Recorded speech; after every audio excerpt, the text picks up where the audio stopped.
Welcome to From Stuck to Scaled Growth Strategies for Small and Mid-Sized Businesses, your guide to navigating growth, transformation, and success in today's ever-changing business landscape. Each week, we'll dive into proven strategies, real-world case studies, and actionable insights designed to help small and mid-sized business owners scale smarter, lead stronger, and grow faster. Let's get you unstuck and on the path to sustainable, scalable success. Now your host, Julio Gonzalez. Welcome to another episode of the From Stuck to Scale podcast. I'm your host, Julio Gonzalez, and today we're diving into a crucial topic for business owners who are contemplating their futures, preparing for a sale. Many entrepreneurs wait too long to start thinking about their exit strategy, often leaving valuable opportunities on the table. In this episode, we'll explore how founders can proactively position their business for a successful sale, maximizing valuation and ensuring a smooth transition. As we chat about what it means to be exit ready, you'll gain insights into the biggest pitfalls business owners encounter and discover key strategies that can significantly impact the company's value. Whether you're years away from selling or looking to understand the market, this conversation will provide you with the essential tools and knowledge to navigate your exit with confidence. Today's guest is Alex Brown, VP of Business Development at Exit Stage Left Advisors. With a wealth of experience in helping founder-led blue-collar trades and manufacturing businesses, Alex specializes in maximizing enterprise value and successfully guiding owners through the intricacies of selling their companies. His firm has a remarkable track record, completing $350 million in transactions in 2025 alone, underscoring their expertise in sectors like roofing, pest control, and HR. Alex intimately understands the challenges and opportunities that founders encounter when preparing for an exit. In our conversation, he'll share valuable insights on why it's crucial to start thinking about selling years in advance, the common pitfalls that many owners face, and how to enhance a business's valuation. Whether you're contemplating a future sale or simply want to learn how to strategically position your business, Alex's practical advice is not to be missed. And let's welcome Alex to the show. Welcome, Alex, to From Stuck to Scaled. Hello. Good to see you, Julio. It's great to have you on here. Tell our listeners a little bit about yourself and your company. Yeah, I guess I'll take the short version for that. I've been an entrepreneur now for roughly 15 years. Before that, had a myriad of different experiences, either working for other people, working for my parents at one time as well, which was my first job. Those of us out there that have worked in family businesses can identify. Great experience overall. Learned a lot from my dad there and my mom. But ultimately carved my own path and had a successful entrepreneurial career, which I still am under, but now with ESL Advisors and my partners there. So at Exit Stage Left Advisors, what we do is we are sell-side M&A advisors. So we work for the sellers, founder-led businesses. 10 to 100 million in revenue is typically our sweet spots, that lower middle market, and we help them through that liquidity event. And small or lower mid-market business owners a lot of times don't even think about exiting. So can you talk a little bit about the value of planning ahead? Yeah, like the old adage, you plan your work and you work your plan. This is something that every business owner really has to do foundationally from the start of the business. The best businesses are built to sell. Now, what that might look like, how you sell the business, that could evolve into all sorts of different paths. Might be internally, might be to a management, might be to a family member.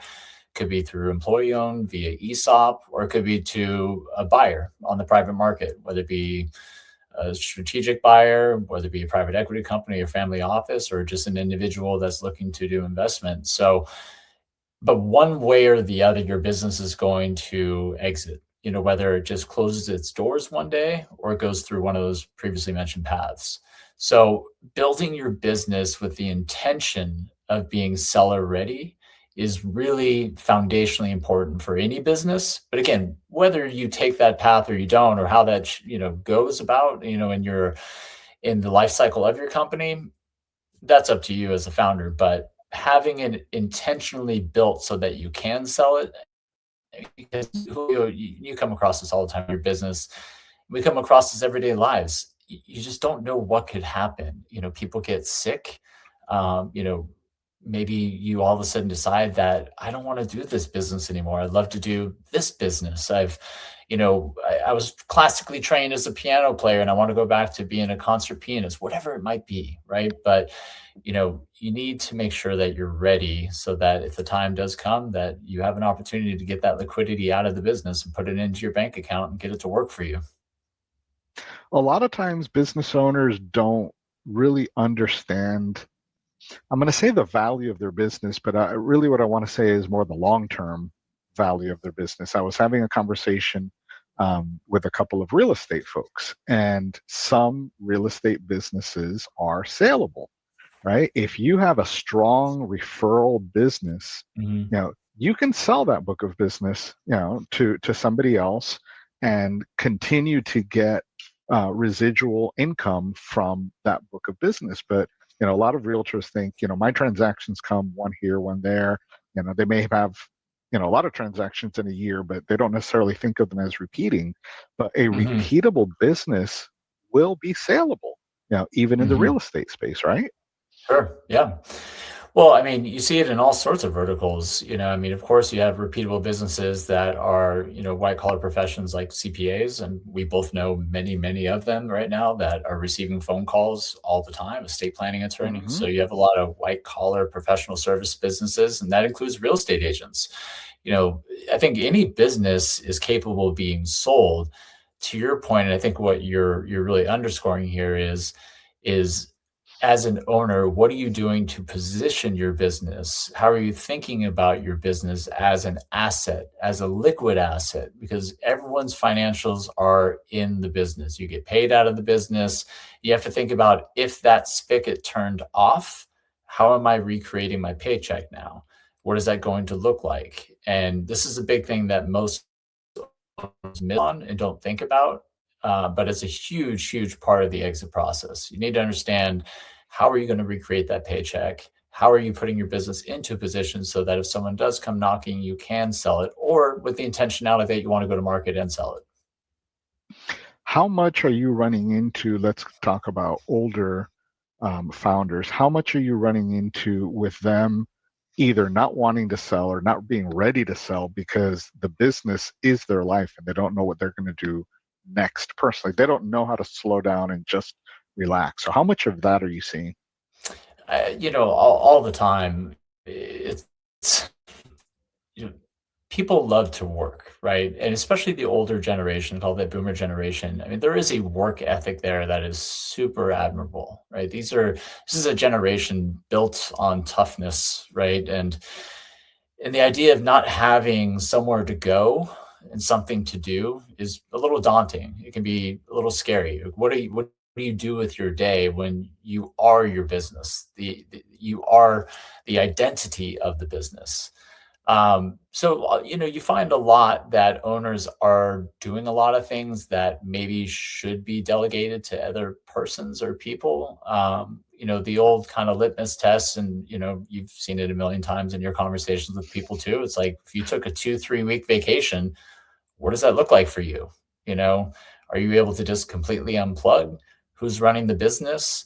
What types of things, what type of fires might you have to put out while you're on the beach trying to drink a margarita, or go for a walk with your husband or wife, whatever that might be. But if you can depart and truly just turn off for 2, 3 weeks and the business is humming along, that's normally a good signal that your business is in a good place. But if you're having to touch everything all the time, then you really have a job. Overall, that's a job, not a business. And you want to delegate those tasks and build really good infrastructure so that you can take time off and the business can work for you. You don't have to work for it. I want to drill into that just a little bit because what people will hear you say is absolutely no involvement whatsoever for 2, 3 weeks. And that's not Yeah. really what we're talking about, right? Yeah. There's Yeah. always, room for that, the proverbial poop hit the fan and you have to get Sure. involved.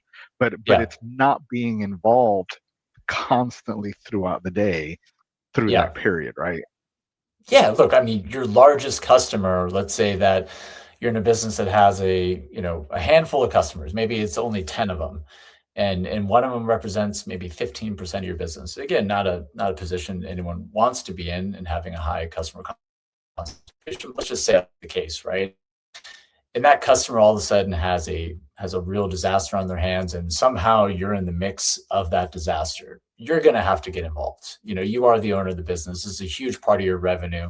You have employees that depend on you. You can't just let that escape. So of course there's circumstances, but if you're talking about things like, I'm unsure what to do because this customer called me and they were a little bit upset, but nothing, it's going to tear down the walls of the business or have to reshape, Right. the customer landscape, but just simply, this is a bit of a fire here. And if you're the one automatically getting that phone call because someone else can't handle it, that's more what we're talking to. Just the small day-to-day details that come up for every single business owner. How much do you have to touch those versus have you built a team around you that handles those things so the business can keep moving? And then maybe you're thinking about bigger picture rocks. Are you thinking about how to grow the business?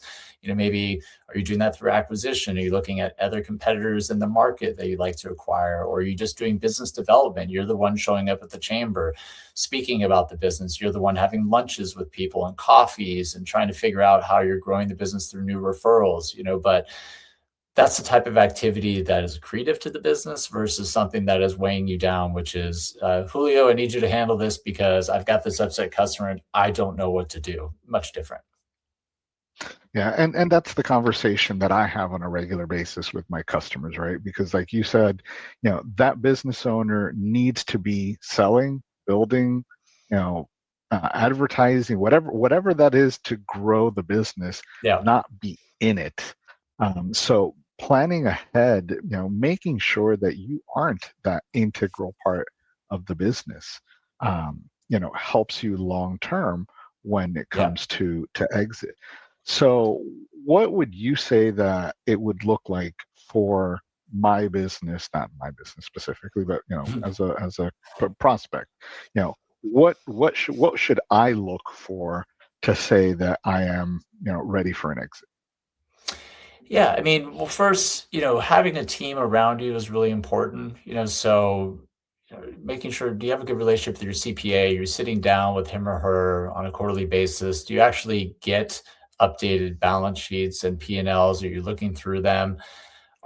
Depending on the business, but are your service lines broken out? Are they categorized? So that if someone came knocking on your door, that you don't just have one income bucket that is, default for all the revenue, but it's actually broken out to the different services. These are the things that people want to see when they're doing their financial due diligence and they're looking at your P&L and balance sheet. This is what they want to know, right? If we broke down your business, could they look at it through a piece of paper and get that information?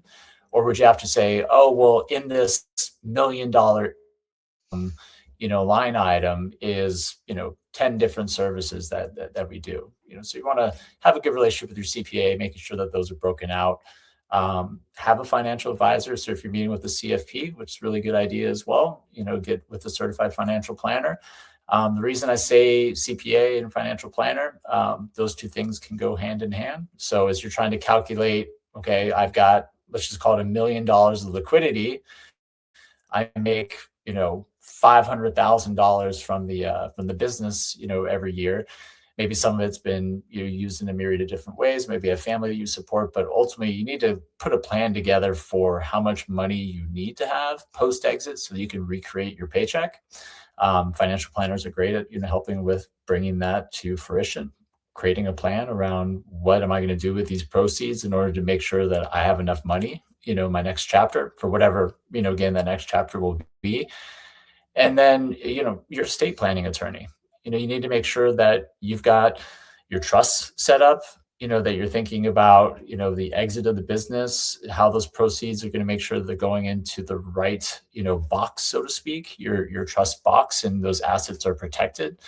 So, I mean, these are generally the people you want to have around you as you're thinking about an exit, your CPA, your financial advisor, your estate planning attorney, You want to make sure you have a business attorney looking at your operating agreement. If you have partners, in case there's death, disability, divorce, like something that triggers something from a partner, that you have an operating agreement that shows what happens if one of them wants to get out. Maybe you have 2-3 partners, and all of a sudden one of them says, you and I are partners, Julio, and you come to me and you say, hey, you know what, Alex, I think I'm just looking to retire now. I mean, that should be something that you have on paper, understanding what that looks like, how the business should be valued. There's so many different components to it, but all this can be done. It's just, you opened it up beautifully, Julio. You need a plan. Start with a plan, get with your CFP, get with your CPA, meet with your estate planning attorney, make sure your business attorney is aligned, and just don't feel like you have to rush into it. Understand that just putting down on paper, building a plan around it helps mentally. You'll feel a lot better about it. You'll feel more organized. You feel more prepared.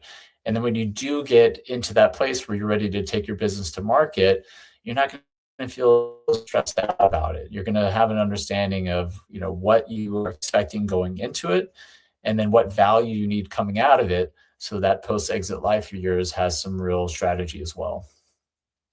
I'm going to ask you a loaded question here. So when somebody comes to you and says, Alex, I want to sell my business, how ready are they versus how long does it take to really get ready? Because they're not hearing this conversation, right? So They don't know that they need to get ready. So what does I'm looking to sell really look like? Yeah, it is a loaded question, obviously, because it just depends on the person in the business. I just had a call right before this one with a business that is looking to exit.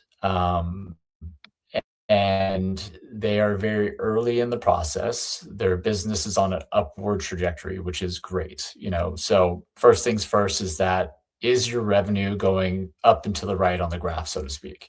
If you're looking at a year over year, that's going to make the sales process a lot more attractive to a buyer.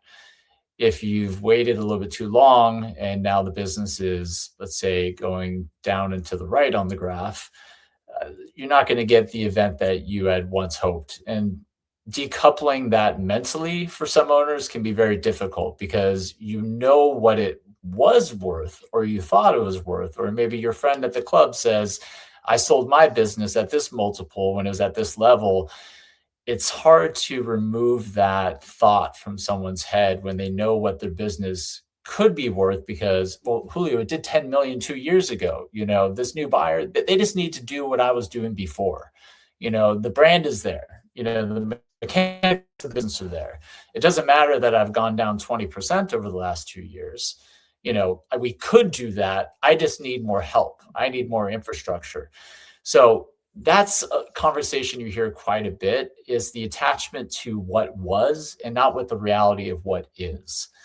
So I know we're getting into a bit of a tangent, but it's an important thing to understand, that if you are going to be looking at your business, you're thinking about selling it, just like if anyone goes to, the blackjack table, for example, what's the hardest thing to do when you're playing blackjack? Is getting up when you're winning. who Not many people have the discipline to stand up when the chips have been stacked in front of them a little bit and say, hey, that was great. I had fun. I made some money here. Most people go into it and, they're, oh, well, I'm winning. Why would I get up now? And before 10 minutes later, they came with $200 at the table. They were up to 500. Now they're down to 150, right? Now they're getting up with $50 loss. Well, it's the same in your business. Like, having the capability of being okay with, hey, my business is on a great trend right now. This might be a good opportunity for me to look at exiting the business, because my pipeline looks great. My backlog is awesome. I've got a really good team in place. Again, revenue is growing. I can show predictably that the business over the next couple of years. That's when it's a trigger point to say, maybe it's a good time for me to think about selling. A lot of people that come to us, again, to bring it full circle to your question, is sometimes they're a little bit in distress. They've had some pain in the business. Maybe they've lost a couple clients, or they lost a key employee, or they're tired. They're just kind of over it. Now they want to get out of the business. Well, that's not a great story to tell to a buyer ultimately. So up and to the right on the graph with revenue, it's always a good time to think to yourself, okay, maybe this is a good opportunity for me to get the maximum value out of my business. You touched a little bit on quality of earnings with all of the revenue being in one single bucket. What other challenges do you see that need to be unraveled Mhm. in properly identifying a good quality of earnings? Well, I mean, as a business owner, you want to look at your margins, so if you're in let's just call it home services, for example, there's a lot of benchmarking that can be done that what margins you really should be running as a business. If those are off and you're below and you're running heavy, you need to clean that up, because you're going to get benchmarked off of the industry as a whole. So if, your business should be doing, 58%, margin is very normal, for example, just used a random number, and you're doing 46%.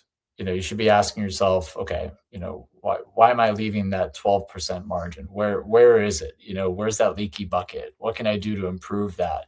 Is it my pricing? Is it my materials? It could be a myriad of different things, but understanding how you look like to a competitor in your business, if you were to be just benchmark off another company within your industry, that's an important thing to understand. If you're really operating on small margins, but you have hyper growth, what's the plan to unlock and increase the margin? Because maybe you've done some compression on margin to gain more customers. You've gone through a customer acquisition strategy. That's great. Okay, well, what's the plan to then keep that margin growing back as opposed to continuing to compress? So these are the things that you have to, be thinking about. So, your margin profile is very important. Again, we talked about just, categorization, um, making sure that key people are locked in on your business. So if you got a good leadership team, and how engaged are they? Are you measuring their engagement? Do you have KPIs, LPIs? Do they have a way for you to say to a new buyer, hey, Julio runs ops. He's amazing. Well, is he amazing because you say he's amazing, or can you show that he's amazing because he hits his goals? He has these particular things. He's working on these big rocks for the business. He does these great deliverables. Again, back to the point of view, like, these all things are part of a plan that someone would have. But when we get business owners coming to us and they're thinking about an exit, these are all the different things that we're unpacking to try to see where the exposure is, because you're working with professional buyers, right? So think about it this way. Anybody in the car business, Julio? You ever know that's like been a general manager, Um, for example, at a dealership? yeah, yeah, Yeah. They buy a car much differently than you and I do, right?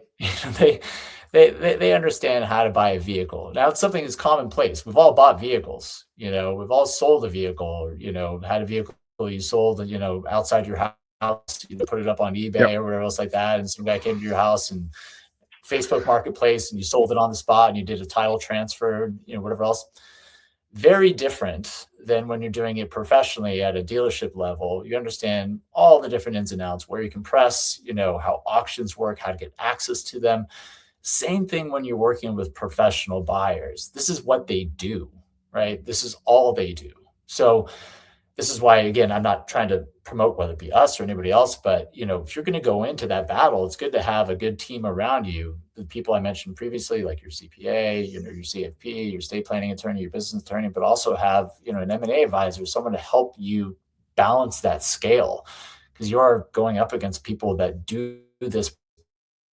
They're your business apart. They're going to go quality earnings. They're going to look for everything they can to leverage that price down, because ultimately that's what they want. That's how they get the most value out of it. Just like anything else with the vehicle, you don't want to pay the sticker price. You want to Right. pay, what you can pay for the vehicle. You don't want to pay more for it. You want to pay the least amount you can. Same thing in buying a business. You're listening to the From Stuck to Scale podcast, and we're speaking with Alex Brown around exit planning for your business. So, Alex, when looking at either a strategic buyer, or private, an ESOP, how does the transaction vary What are some of the differences in that process? Is there any change in valuation? Talk to Yep. us a little bit about that. Yeah, always good to get a valuation done. Besides just coming to us when you're looking to sell, and we'll do a marketplace valuation. We can tell you very quickly, okay, let's normalize your EBITDA, adjusted EBITDA. We'll give you a really good idea of your multiple range because we know the industry so well and we can benchmark off of it. So I can tell you, okay, you're doing this much, a year, you're in this industry. Year over year, you've been growing this amount. Your multiple is probably going to be in this space is what the market's bearing for you right now. So, but it's good to have a professional evaluation done, meaning that something that would stand up, if you needed to do it in a court of law, for example, and be able to show here's what your business is worth. So getting a quality of earnings done is really important. And you're going to need to do this if you're doing an ESOP, which again, you're going to sell it to your employees, right?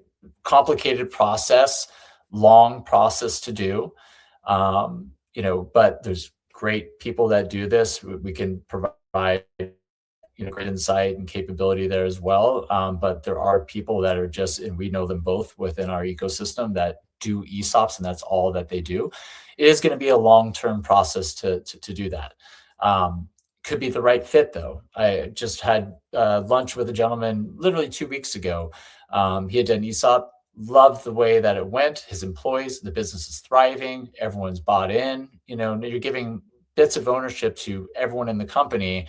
And that really gives an opportunity for them to vest that ownership, really have liquidity across, your employee base, which is a phenomenal thing. But it is something that's going to take some patience. The ESOP is going to take some patience. When you're going out to the private equity market, or you're going to the family office, again, they're going to do a quality of earnings on their side. They're going to substantiate. That's why it's really good to have a good seller side quality of earnings done in the first place. So you need to know, you're going into a knife fight, you need to make sure that your knives are sharpened on your side too. So you need to understand exactly and make a really defensible EBITDA profile, financial analysis. So you understand where the skeletons are buried, the problems in the business. You don't want to hide them, because they're going to find them. They're going to find them. This is, again, professional buyers. Don't hide the things that you think are problems. Be upfront about what those problems are, because a professional buyer, they're going to find them. And then if you haven't been upfront about it, that's going to kill the deal. It's either going to kill the deal or it's going to kill the valuation. So you're either leaving money on the table or you get no money. So be upfront, be honest. Here's the problems, here are the warts and the pimples, so to speak, within the business. Here's the things that we do really well. Doesn't mean the warts and the pimples are bad. We all have them, right? I mean, every business does. Nothing's perfect. Buyers know that, but be honest, be open about them. And that's a much better path as opposed to hiding it. And then it comes up in due diligence and now you've lost all credibility. Yeah, as much as a positive surprise is great, a negative surprise is horrible. Yeah. Right. And that will completely tank a deal. Yeah. But I mean, there's, like you said, there's lots of opportunities for business owners with the ESOPs, privately done, selling, to a son or a daughter, selling to your management team instead of a full-blown ESOP, selling to a strategic across the road. Maybe you have someone that you compete with in market, but you have a great relationship with them. It might be a good opportunity to merge those companies. I mean, there's so many different paths to take. It's not just take it to the market, sell it to a private equity company. There's a bunch of different ways to do that. It really depends on what does the founder want? Why do they want that? And what are they looking to achieve with the sale? Again, going back to what you kicked it all off with, and we'll say it a billion times, but it's like, got to have a plan. Absolutely. So you do a lot of blue collar. I love your tagline. Tell us what your tagline is. Yeah, clean exits for dirty jobs. I love that. What are you seeing trending in that space these days? Because I know there's been a ton of consolidation around HVAC companies, AC companies. Are those trends still active? Yeah, they still are. Plumbing, HVAC, pest control has been very hot. Multiples in pest control are very high. Roofing has been pretty hot for the last, say 5, 6, 7 years as well. There's been deals going back, before that, but the multiples got really good, over the next little bit. And then, like everything else, they start to level off a little bit. But a well-built business will still be in the right multiples. But there's still a ton of activity across the board. We've sold all of those different types of companies, including garage door opening companies, flooring companies. There's a multitude of buyers that are out there that have raised capital, that are ready to deploy that capital, that are either they've built a thesis and they're trying to find, and Julio Gonzalez that owns, Julio Flooring and Tile, and they want to build a platform from that. So you might be the first one in that platform, and that could be something that you like, because maybe Julio, you're the business owner and you're thinking to yourself, you know what? I've got another 10 years, 5 years, whatever it might be. I'm not done yet. What I'd like to do is take some chips off the table, right? I'm at the blackjack table. I'm slipping, some of those black chips in my pocket where I'm saying like, those are staying in my pocket and I'm going to play with the money that's on the table. Owners have every right to do that too. And, there are paths to do that. You could just slip some of those chips in your pocket, de-risk. That way, you've gotten some money out of your business, and then ride along to see if you can get a second bite of the apple. See if one of these aggregators, that has been building large scale companies that are probably going to try to drive towards an IPO, which there's several of them out there that are buying tons of HVAC and plumbing and electrical and roofing and flooring and pest control. I mean, they're buying these businesses and trying to go, some of them towards IPO, some just an upstream exit to another private equity company. But one of the biggest things an owner can do is when they de-risk and then they roll that equity forward. So now they're part of this new co, or they're part of this established new co. If that business is really attractive and you think that there's real opportunity for that upstream sale, that second bite of the apple could be even bigger than the first, but it really depends on, again, what do you want to do as a founder? Are you looking to be out in 6 months, 12 months, or are you looking to ride for another 5, 6 years, 10 years maybe, and try to really, grow this thing and build something and have a big bite of the second apple, so to speak? The one that surprised me was fire suppression companies. I understand that those are huge because of the basically subscription revenue, right? The inspections and refills, or whatever it is that they do. But then you mentioned, flooring. There is no recurring, subscription revenue in flooring. How did those two fit together? Why flooring, I guess? I mean, as you look at the economy and just access to the home, ultimately is what people are looking for. Again, you have houses being built every single day. You have a huge amount of aging houses that are out there that are constantly looking for renos, right? So you have a huge base of customers. So it's a very predictable business that flooring is not going to just go away. People aren't going to either replace their carpets with hardwoods or put carpets in, or, need to redo their tile or whatever it might be, right? Optimus the robot isn't going to come in to start laying your tile anytime soon. Now, maybe pretty soon, right? Elon is scaling Optimus up. Like, it wasn't the Model X and the Model Y are done now. It's all going to be, robots coming out of the factory. But even if it does, even if there is a machine that's capable of it, the demand is still going to be there in the housing market. Right. You've got, X amount of houses that are built every single year and X amount of houses that are going to need flooring to be replaced. So it's a predictable business, and buyers love predictability. When they can show that the business has demand and it will continue to have demand, then that's a very attractive business. And this is why home services in general, whether it be recurring revenue like a pest control business or a fire suppression company, or something that is built in.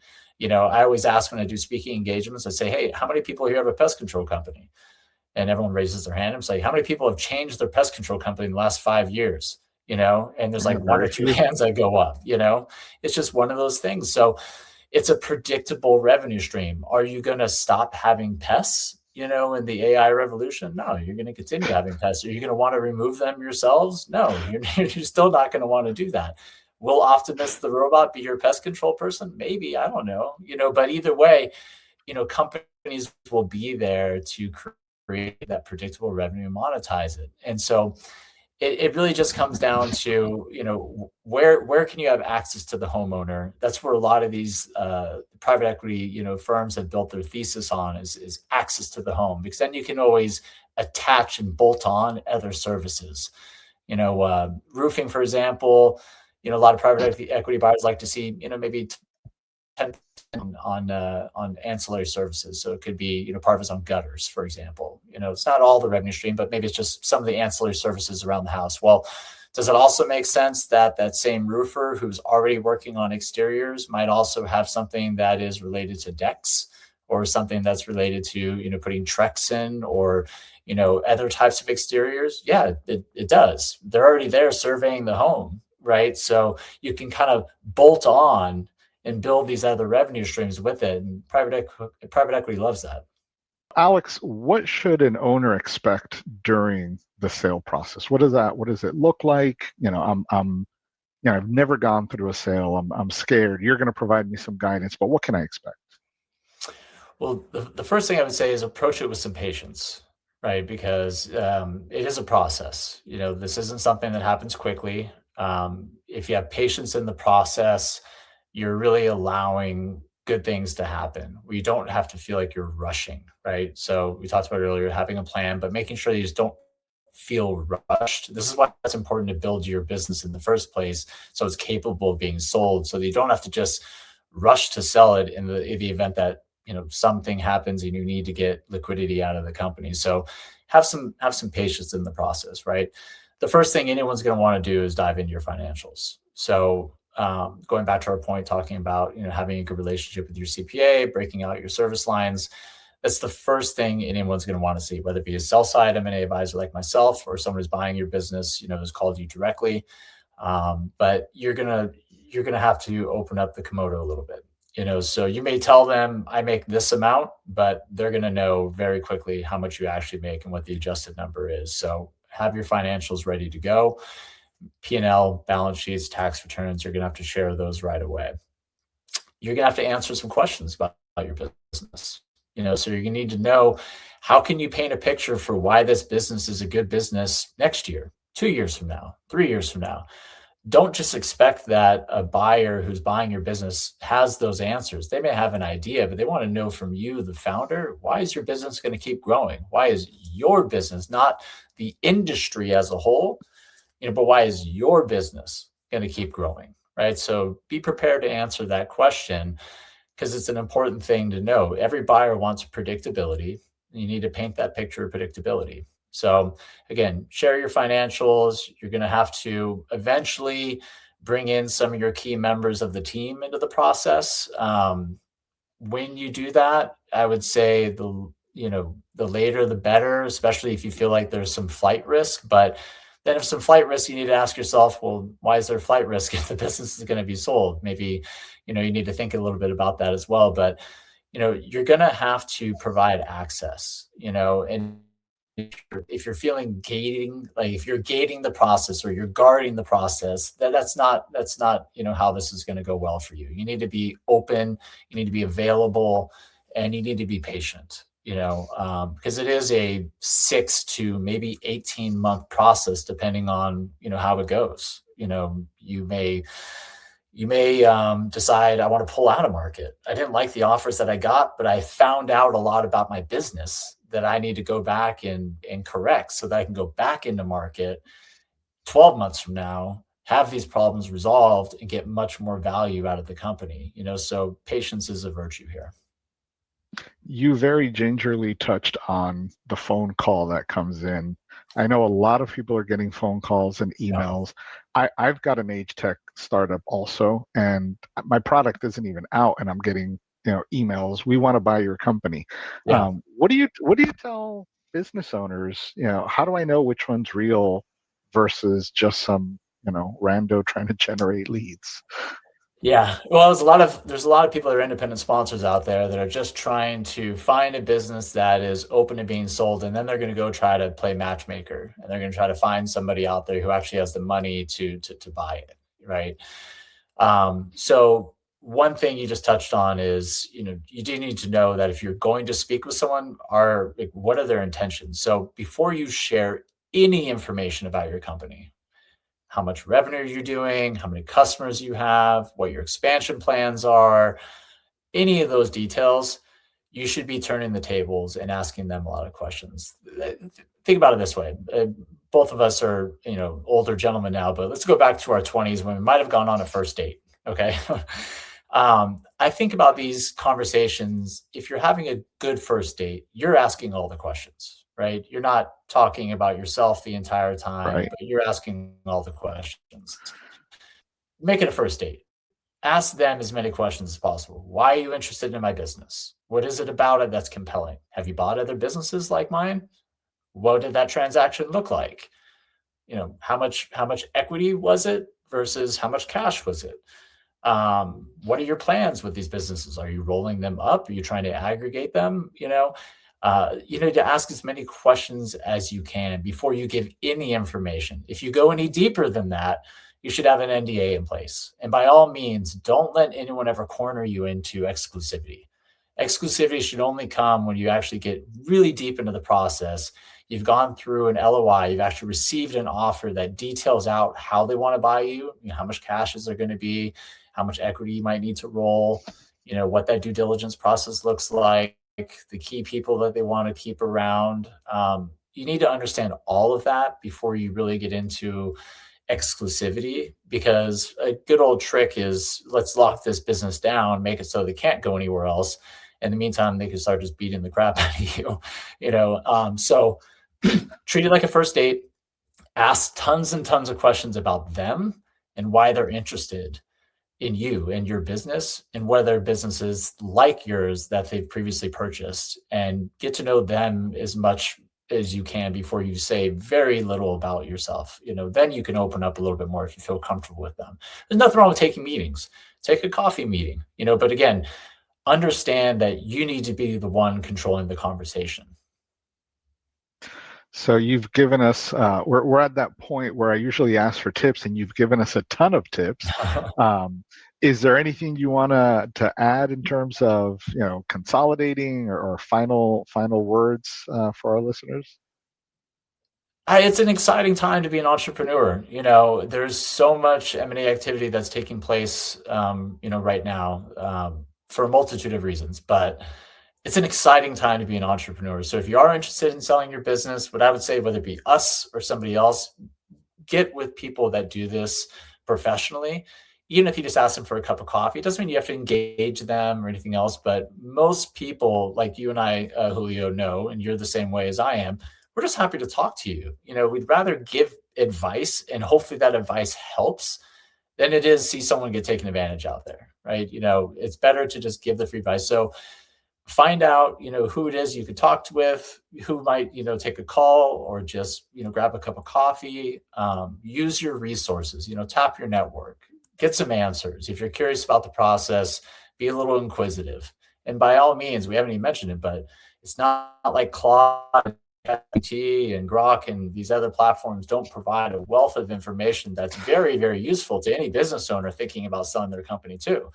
But just be inquisitive and tap your network, find good resources, ask questions. That's the best place to start. And if you feel like you have any gaps, again, the people I mentioned before, estate planning attorney, certified exit planners, like myself, like a sell side advisor, a fractional COO like yourself, a fractional CFO, depending on the scale of the business, what you're trying to do. But lots of people that you could just grab coffee with that would give you some incredible insight, that have had experience, whether it be they've done it themselves and sold their own company, or, they do it professionally in some capacity. And Alex, how can our listeners get a hold of you when they, need some help or are ready to sell? ESLadvisors.com. Our company, again, is called Exit Stage Left Advisors. So ESLadvisors.com. You can find us there. We always provide free valuations for any business owner who just wants to know what their business is worth. This is a market evaluation. So we'll tell you exactly what the market would bear, within a pretty tight multiple range. So anyone would like to know that, you can go to our website and fill out a quick form. We can give you that. And besides that, on our channels, ESL Advisors, you can find us just about anywhere. Thank you, Alex. So this has been From Stuck to Scaled. Special thanks to Alex Brown for helping us shed some light on the crucial steps business owners should take well before selling their customers. If you're a founder in the trades or manufacturing sectors, remember that preparing your business for sale is not just about timing, it's about creating value and ensuring a smooth transition. Don't wait till it's too late. Start preparing for your exit today. If you found value in this conversation, don't forget to subscribe, share, and join us next time for more insights to help you scale your business. Until then, take charge of your journey and let's move you from stuck to scaled. Thanks again, Alex. Thank you, Julio. You've been listening to From Stuck to Scaled, Growth Strategies for Small and Mid-Sized Businesses, produced by Optionality, LLC. For more information, tools, and resources, check out our website, www.optionality.com/podcast.